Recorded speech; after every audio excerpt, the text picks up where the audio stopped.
Internet और mobile की दुनिया ने इंसानों की ज़िंदगी आसान कर दी, मगर उतना ही हलकान भी कर दिया है। आर्टिफिशियल इंटेलिजेंसिया और एल्गोरिदम की इस दुनिया ने बहुत कुछ आपके हाथ तक पहुंचा दिया और बहुत कुछ आपके हाथ से गोपनीय चीज़ें मुल्क के निज़ाम तक पहुंचा दिया। बाजार आपकी निजी सूचनाओं को पा करके उसका इस्तेमाल अपने सामान को बेचने में करने लगा, तो तानाशाह प्रवृत्ति के राजाओं ने जनता की निजी सूचनाओं का इस्तेमाल उन्हें कमजोर करने और अपनी तानाशाही को बरकरार करने में शुरू कर दिया।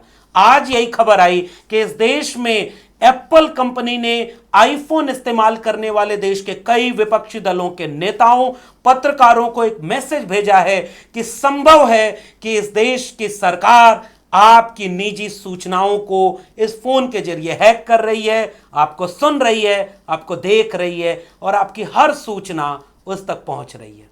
डिजिटल दुनिया बना रहे हैं इन्वेसिव पॉलिटिक्स के तहत। आप देखना चाहते हैं कौन किससे बात कर रहा, क्या बात कर रहा, पूरा का पूरा नॉर्थ कोरिया बनने जा रहा है क्या?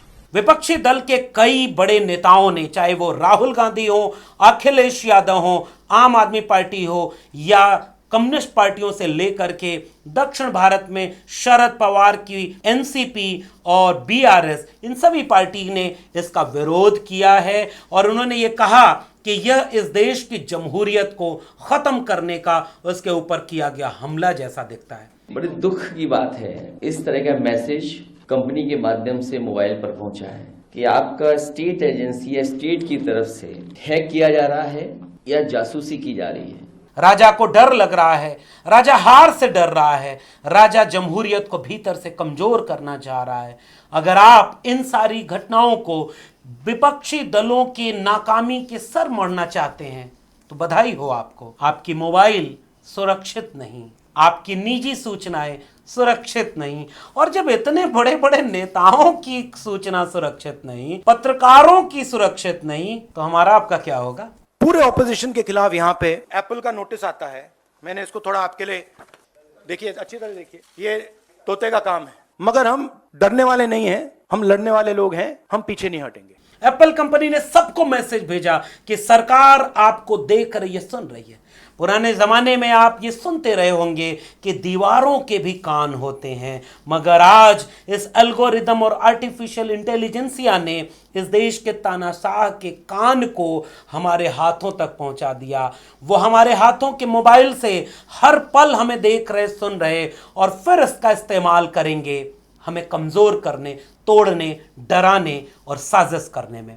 आज की बातचीत इस विषय पर करेंगे कि क्या इस मुल्क का तानाशाह इतना डर रहा है, वो चुनाव हार की डर से इस कदर कमजोर पड़ गया है, वो ईडी, सीबीआई और इलेक्शन कमीशन के काम से अब संतुष्ट नहीं हो पा रहा है कि वो फोन में घुस करके नेताओं, पत्रकारों और तमाम लोगों की निजी सूचनाओं को सुनना चाह रहा है, ताकि वो जान सके कि उससे सवाल पूछने वाले लोग क्या करते हैं और उसकी काट ढूंढ सके। सोचिएगा आप भी कि अगर इस मुल्क के बड़े बड़े नेता, पत्रकार सुरक्षित नहीं हैं, तो हम और आप जैसे आम लोग कितने सुरक्षित होंगे, कितना निजता हमारे पास होगी। इस पर विचार करिएगा। आप 5 किलो अनाज और 500 रुपए में खुश होने वाले लोग, धर्म के नाम पर, राष्ट्र के नाम पर वोट देने वाले लोग कब इस बात को समझेंगे कि विदेश में ओल्डेस्ट डेमोक्रेसी ऑफ वर्ल्ड का भाषण देने वाला नेता अपने देश में जमहूरियत और लोकतंत्र को भीतर से खोखला करता जा रहा है, और इस बात का सबूत है कि वो आपके फोन में घुसकर आपको सुन रहा, आपको देख रहा और इन सूचनाओं का इस्तेमाल आपको बर्बाद करने में कर रहा है। इस पर विश्लेषण करेंगे। स्वागत है आपका मेरे सोशल मीडिया प्लेटफॉर्म पर। आज जब से खबर आई, आपने देखा होगा कि देश के कई बड़े विपक्षी दल के नेताओं, जिसमें राहुल गांधी की ऑफिस के लोग शामिल हैं, अखिलेश यादव शामिल हैं, सीताराम येचुरी, राघव चड्ढा, प्रियंका चतुर्वेदी, सुप्रिया सुले जैसे कई लोग हैं जिनकी कुल सूची 20 लोगों की है। इनके आईफोन पर एप्पल कंपनी ने एक मैसेज भेजा है कि ऐसा हो सकता है कि इस मुल्क में अब आपकी आवाज को सरकार या उसके लोग सुन रहे हैं, देख रहे हैं और वो आपकी निजी सूचनाओं को छिपा रहे हैं। उस मैसेज को गौर से देखने पर पता चला कि उस मैसेज का शीर्षक था alert, state sponsored attackers may be targeting your iPhone. Apple believes you are being targeted by state sponsored attackers who are trying to remotely compromise the iPhone associated with your Apple ID. These attackers are likely targeting you individually because of who you are or what you do. If your device is compromised by a state sponsored attackers, they may be able to remotely access your sensitive data, communications, or even the camera and microphone. While it is possible this is a false alarm, please take this warning seriously. If you have previously received a threat notification from Apple, this additional notice is to inform you that we believe new or continued targeting has occurred. ये message सबके पास पहुंचा जिनके जिनके पर संदेह था। सरकार की तरफ से इस पर सफाई पेश की गई और सरकार के मंत्री हमेशा की तरह इसका भी दोष विपक्षी दल के नेताओं पर ही देने लगे कि ये डर रहे हैं, ये कमजोर पड़ रहे हैं, इसलिए झूठे आरोप लगाते हैं। अगर ऐसा होता तो क्या बीजेपी के एप्पल ने सफाई भी दी? एप्पल कह रहा है कि गलती से चले गए होंगे, या बीजेपी के प्रवक्ता कह रहे हैं कि नहीं भाई ऐसा कुछ नहीं है और ये हो सकता है गलती हो। तो भाई जैसे ईवीएम में एक आध वोट गलत होने पर विपक्षी दल को भी चला जाए, हर बार ईवीएम में गलती का जब वीडियो आता है तो वो हर बार गलत वोट बीजेपी को ही क्यों जाता है? वैसे ही अगर पेगासस की बात आई तो उसमें तो बीजेपी वाले भी शामिल थे, इस बार वाले में भी बीजेपी वाले शामिल होंगे, बस बोल नहीं सकते क्योंकि तानाशाह से डर लगता है। जिसकी पार्टी में है वहां बोलने का कौन अधिकार दे रहा? इसलिए उस खेमे के इतर जो भी सोचेगा वो ये बात समझेगा कि दुनिया के किसी दूसरे देश में जा करके गोडसे की बजाय गांधी को याद करना या युद्ध की बजाय बुद्ध को याद करना आसान होता है। वैसे ही दुनिया के किसी दूसरे देश में जा करके यह भाषण देना कि हम oldest democracy of the world हैं, यह आसान है। ये तो आपको इस देश की विरासत ने सौंपा है, एक ऐसी विरासत है इस मुल्क की। लेकिन इसके बाद जब वापस देश में लौटे तो बुद्ध के खिलाफ युद्ध कैसे किया जाए, गांधी के खिलाफ गोडसे के साथ कैसे खड़े हुआ जाए और oldest democracy of the world को कैसे खत्म कर दिया जाए, तभी हम एक राजा की तरह इस पर हुकूमत कर पाएंगे। राहुल गांधी ने एक किस्सा सुनाया, मैं एक छोटा सा किस्सा जो हम सब जानते हैं, वो राहुल गांधी ने तोते वाली बात कही। मैं एक दूसरे राजा को याद करना चाह रहा हूं, वो राजा जिसको इतनी लालच थी सोने से कि वो मतलब उसको वरदान मिल गया कि तुम जो छुओगे वो सोना बन जाएगा। शुरू में वो राजा बहुत खुश हुआ कि देखो मैंने गिलास छू दी वो सोना बन गया, थाली छू दी सोना बन गया, महल छू दिया सोना बन गया। वो खुशी अप्रत्याशित रूप से बढ़ती गई। लेकिन जब वो खाना खाने के लिए बैठा और खाना छू दिया तो वो खाना भी सोना बन गया, वो पानी भी सोना बन गया। उसके बाद वो जो लालच और सनक की हद तक सब कुछ पा जाने की लालच होती है, मुझे लगता है कि एक दिन वो सब कुछ लील जाती है। आज भी एक राजा इस देश में बैठा हुआ है जिसको ये लगता है कि हमने अब इस मुल्क को हुकूमत करने के लिए जो तैयार किया हमारे आरएसएस ने 95-96 साल से, अब वो तैयार हो गया है और अब हमें कोई हटा नहीं सकता। इस भ्रम से, इस शुगुफे के आधार पर तो वो सत्ता में बैठते हैं। लेकिन भाई असल में इस देश की जमहूरियत की जड़ें गहरी हैं ना। वो बार बार विदेशी आक्रमणकारी आए, आपस में लड़े, बहुत सारी, यूं ही नहीं कहा गया है कि यूनान, मिस्र, रोमा सब मिट गए जहां से, फिर भी मगर है बाकी नामो निशा हमारा। वो जो कुछ बात है कि हस्ती मिटती नहीं, मुझे लग रहा है वो जमहूरियत का वो भले ही बहुत कमजोर पौधा हो गया हो, उसकी जड़ में इतना मट्ठा डाला जा रहा है, उसकी जड़ को काटा जा रहा है, फिर भी जमहूरियत है। वह जमहूरियत इस देश की जनता को कभी कभी जागरूक कर देती है। वो जनता कभी कर्नाटक में हरा देती है, बिहार में सरकार चली जाती है, महाराष्ट्र में साजिश करके बनाना पड़ता है, 2-3 राज्य में और है, वहां भी ये हारेंगे।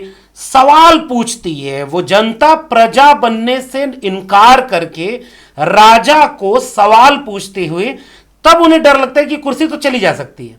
और जब कुर्सी जाने का डर एक ऐसे राजा को हो ना, जिसे लालच इस बात की है कि हमने तो कभी विपक्ष देखा नहीं, हम विपक्ष में बैठेंगे नहीं, तो वो हर आवाज को, अब इस गौर करिए इस बार ये पेगासस के बाद वाला मामला आया। पेगासस में क्या हुआ वो तो अब छिप गया है ना मामला। एक फिल्म है जिसको हम सबको, हर देश के जागरूक नागरिक को देखना चाहिए। उसका नाम ही है सोशल डिलेमा। और उस फिल्म ने बताया कि आपकी मोबाइल बंद पड़ी हुई है तो भी वो आपको सुन रही है, वो आपको देख रही है। और आप 4 बार पिज्जा, बर्गर, गाड़ी का नाम ले लीजिए कि मुझे ये खरीदना है, उसके ऐड आने लगते हैं। तो व्यावसायिक कंपनियां जब इसको एल्गोरिदम और आर्टिफिशियल इंटेलिजेंसिया के रूप में इस्तेमाल कर सकती हैं अपने व्यापार को बढ़ाने के लिए, तो वही व्यावसायिक कंपनियां पिछले 5 साल में 5,000 करोड़ रुपया इलेक्टोरल बॉन्ड से चंदा भी देती हैं इनको। तो जब इनके पास सब टूल हैं तो वो उसका इस्तेमाल उस जमहूरियत को खत्म करने के लिए करेंगे। उन्होंने सवाल पूछने वाले हर लोगों को यह जानने के लिए कि वो कर क्या रहे हैं वो पता चल जाए, ताकि हम उनको फंसा सकें, उनको गिरफ्त में ले सकें और जमहूरियत को खत्म कर सकें। इसलिए इसमें नेता भी शामिल हैं, पत्रकार भी शामिल है। और अभी तो बहुत सारे लोग जिनके पास मैसेज आया होगा, पता नहीं, मैसेज नहीं भी आया होगा तब भी उनको सब सुन रहा है। तो ये जो है दीवारों के कान होते हैं। अब ये बात खत्म हो गई है। अब इस राजा ने हाथ अपने कान लगा दिए हैं सबके मोबाइल में, और ये केवल इसलिए कि उनको कुर्सी जाने का डर है, इसलिए वो लोकतंत्र को खत्म करने की हद तक इस पर काबिज होना चाहते हैं। राजाओं की बात है तो एक राजा का और किस्सा आ रहा है कि उसको बुढ़ापे से डर लगता था, तो उसने अपने महल के सारे शीशे, आईने तोड़वा दिए कि वो उसे पता न चले कि वो बूढ़ा हो रहा है, वो सफ़ेद बाल वाला। तो जिसके मन में राजा बनने का ख्वाब पैदा हो जाता है ना, उसके मन में बिल्कुल अपना राज्य नजर आता है, प्रजा नजर आती है। अब आज वो देखिए ना, खंडहर बन गए हैं राजाओं के किले, लेकिन आप उसमें देखेंगे कि वो जो भोग विलास है वो केंद्र में आ जाता है। अब भाई आप सोचिए, आप मुल्क के राजा बन जाएं, आप किसी को 10 लाख करोड़ रुपए का एनपीए माफ करा दें, आप ये करें कि भाई चौकीदार हूं मैं, चौकीदारी करने आया हूं, और लोग करोड़ों करोड़ रुपया इस देश का लेकर के विदेश चले जाएं। आप ये कह रहे हैं कि भाई जो काला धन है वो वापस हम ले आएंगे, एक एक गरीब आदमी के मुफ्त में 15-15 लाख मिल जाएगा। अब आपको ये पता नहीं था कि ये सोशल मीडिया, जो आर्टिफिशियल इंटेलिजेंसिया है, सोशल मीडिया है, ठीक है ये आपके गिरफ्त में है, लेकिन थोड़ा तो जनता तक पहुंच गई है ना। अब आपके पुराने भाषण लोग निकालने लगते हैं, लोग आपसे सवाल पूछने लगते हैं। आपने फिर तय किया कि डराएंगे। तो डर किसको लगता है भाई? जो गलत होता है वो डरता है। तो जो दूसरे को डरा रहा है, पहली टिप्पणी तो मेरी ये है कि वो खुद डर रहा है। नंबर 1 बात, वो किस चीज से डर रहा है? सवालों से डर रहा है। वो किस चीज से डर रहा है? हार से डर रहा है, कि वो जितना गुनाह किया है उसके हिसाब होने से डर रहा है कि भाई हमने तो कर दिया। तो इन सारे डर से मेरा मानना है कि जो तानाशाही प्रवृत्ति जिसमें होती है वो ये करता है कि डर खुद के भीतर हो, तो इस डर से वो पार पाने के लिए अपनी हरकतें ठीक नहीं करता, वो दूसरों को डराना चाहता है। इसलिए वो आज की तारीख में देखिए ना, मैं जिस दिल्ली विश्वविद्यालय से हूं वहां के प्रोफेसर हैनी बाबू जेल में हैं। और जेल में किस लिए हैं भाई? उनके एनआईए उनके सारे डॉक्यूमेंट्स ले गई, इलेक्ट्रॉनिक डिवाइसेस ले गई। रिपोर्ट छपती है कि पुलिस या और तमाम संस्थान, उन्होंने बाद में टेम्पर्ड करके उसमें डेटा डाल दिया और उनको फंसा दिया, फिर भी वो जेल में है ना भाई। उमर खालिद आज की तारीख में जेल में है ना, कोई अभी तक गुनाह कबूल नहीं हुआ, मतलब सजा मुकर्रर नहीं हुई, आप सुप्रीम कोर्ट में जाकर के सबूत पेश नहीं कर पाते, आप जेल में डाले हुए। तो छात्र जेल में, प्रोफेसर जेल में, रुपेश सिंह जैसा आदिवासियों को कवर करने वाला एक पत्रकार आज भी जेल में, तमाम लोग जेल में हैं। एक तो ये चीज है। अब उससे लोग नहीं डर रहे भाई, उर्मिलेश हो, अभिसार हो, इनके घर पुलिस गई फिर भी पत्रकार नहीं डर रहे। अब इसके आगे क्या हुआ? उन्होंने जो डरे नहीं उनको चुप कराने के लिए खरीदने की कोशिश की। तो वो जो काला धन नोटबंदी के बाद जुटा था, जो 15 लाख उधर जाना था, वो अपने दोस्तों में गया, और उसके बाद जो बचा है वो विधायक खरीदने, सांसद खरीदने, चुनी हुई सरकार को गिरा देने, इन सब में खर्च हुआ। इसके बाद भी अगर तानाशाह राजा को यह लगता है कि हम जितना चाहते हैं उतना लोग डर नहीं रहे, तो वो जो खौफ है ना, आम आवाम के निडर होने का खौफ, तानाशाहों को रात की नींद छीन लेता है। वो मतलब वो हम तो एक ऐसे तानाशाह का इतिहास दुनिया में पढ़ते हैं जिसने सुसाइड कर लिया। हम तो चाहते हैं कि तानाशाहों की भी उम्र लंबी हो, ताकि जब जनता न्याय करे, जिस न्याय की बात भारत का संविधान करता है, हम लोग तो जनवादी गीतों में सुनते रहे ना कि वो सुबह कभी तो आएगी। तो ये जो सुबह कभी आएगी ना, उस सुबह के इंतजार में हम जनता को देख रहे हैं, छात्रों नौजवानों को देख रहे हैं। विपक्षी दलों को कम से कम इतनी सद्बुद्धि आ गई है कि वो अब अपनी पार्टी और संगठन बचाने की बजाय एकजुट होकर के बातों में ही सही संविधान और देश बचाने की बात कर रहे हैं। इसका मतलब ये दिख रहा है कि वो जो डर चाहिए था वो कहीं उस हद तक नजर नहीं आ रहा। हां, भ्रम जरूर है, झूठ जरूर है, डर तो नहीं है, एक तो ये क्लियर है। इसलिए ये सारी हरकतें, उनका डेटा कलेक्शन हो, क्योंकि फिर भीतर से ब्लैकमेल किया जाएगा ना, जैसे जजों को किया गया। भाई ये तो पब्लिक डोमेन में आ गया कि जिस जज से बड़ा फैसला कराना था, या तो उसका जज लोया कर दिया गया या उसे राज्यसभा भेजने के लिए पहले ही तैयार कर लिया गया, उसके पहले क्या क्या किया गया। इसलिए मुझे ऐसा लगता है कि यह आखिरी मुकाम है। हां, इसके बाद यह तय होना है कि अगर इसके बाद भी इस देश की जनता या किसी भी तरह से देश का तानाशाह वापस सत्ता में आ जाता है, तो वो और ज्यादा क्रूर, निर्मम और अनैतिक होगा। और अगर ऐसा ही चलता रहा और निडर होकर के इस देश की जनता इस मुल्क की जमहूरियत को, इस मुल्क के आइन को बचाने के लिए एकजुट होती है, तो मुझे लगता है कि आम आवाम जीतेगी और ये डर काम नहीं आएगा और ये सारी कोशिशें धाराशाही हो जाएंगी। भाई आपातकाल में तो सब जेल में डाल दिए थे, फिर वही माहौल मुझे दिखता है। जनता सड़क पे आई। सच कहना अगर बगावत है तो समझो हम भी बागी हैं। बागियों की तादाद बढ़ रही है और तानाशाह ये देख के हैरान है। इन सारी बातों से आपको ये बात समझ में आ रही होगी कि खतरा किस कदर बढ़ता जा रहा है। राजा को डर लग रहा है, राजा हार से डर रहा है, राजा जमहूरियत को भीतर से कमजोर करना चाह रहा है। अगर आप इन सारी घटनाओं को विपक्षी दलों की नाकामी के सर मोड़ना चाहते हैं तो बधाई हो आपको। अगर इन सारी बातों को भी धर्म और राष्ट्र के ऊपर कुछ भी नहीं समझते तो बधाई हो आपको। आपके लिए मंदिर बन रहा है, आपके लिए राष्ट्र का डंका पूरी दुनिया में पीट रहा है। आपके लिए कोई महंगाई नहीं, आपके लिए कोई बेरोजगारी नहीं, आपके लिए सब कुछ अच्छा है। मगर अगर आप जिंदा नागरिक हैं तो किसी पॉलिटिकल पार्टी से ऊपर उठकर सोचिए, अगर कोई राजा अपनी कुर्सी के जाने के डर से इस हद तक अनैतिक हो गया तो जमहूरियत कहां बची, कहां गई वो oldest democracy of the world. विचार करिएगा, अगर बड़े बड़े नेताओं के फोन सुरक्षित नहीं तो आपका और हमारा कितना क्या सुरक्षित होगा। कीचड़ फैले, किसी का फूल उस पर खिले, इससे बेहतर है कि वो कीचड़ आपके घर दरवाजे तक पहुंचे उससे पहले उसे साफ कर दीजिए। समझदार को इशारा काफी। फिर मिलेंगे किसी और विशेषण के साथ, तब तक के लिए बहुत बहुत धन्यवाद।